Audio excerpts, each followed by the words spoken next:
Vegetables అవన్నీ egg shells, మిగిలిపోయిన అన్నము, కూరలు, ఫిష్, మటన్, చికెన్, బోన్స్ ఇవన్నీ కూడా వెట్ వేస్ట్లో గ్రీన్ బిల్లో వేయచ్చు. నెక్స్ట్ డ్రై వేస్ట్ అంటే ఏంటి? ప్లాస్టిక్ వల్ల బాటిల్స్ అవన్నీ రీసైకిల్ చేసాము. ఇంకా ఇంకోటి వెజిటేబుల్స్లో మెడిసిన్స్ అవన్నీ వేస్తాము. Napkins, diapers, syringes. కాటన్. కొంచెం పెద్దవాళ్ళు ఉంటారు మన ఇండియాలో, అన్ని రకాలు రావాల్సిన అవసరం లేదు. ఎవరికైతే వస్తాయో మీకు అవగాహన ఉండడం కోసం చెప్తున్నాను. మన ఇంట్లో మోస్ట్లీ చిన్నపిల్లలు ఉంటే డైపర్స్, కొంచెం ఏజ్ అడల్ట్స్ ఉంటే ఏమంటే నాప్కిన్సే వస్తాయి. అవి మాత్రం సపరేట్గా ఇవ్వాలి. అది చెప్పాలి.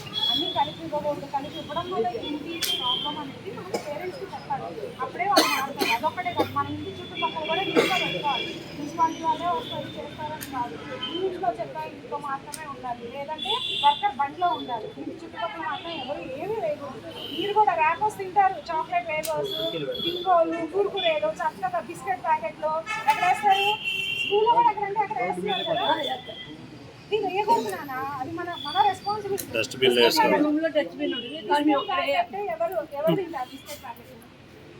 మనమే కదా తింటాము. దాన్ని తీసుకెళ్ళి డస్ట్బిన్లో పడాలి. క్లాస్ మేడం మీకు ఒక సర్టిఫికేట్ తీసుకొని వస్తాము. స్కూల్స్లో కూడా శానిటేషన్ ఈసారి ఏంటంటే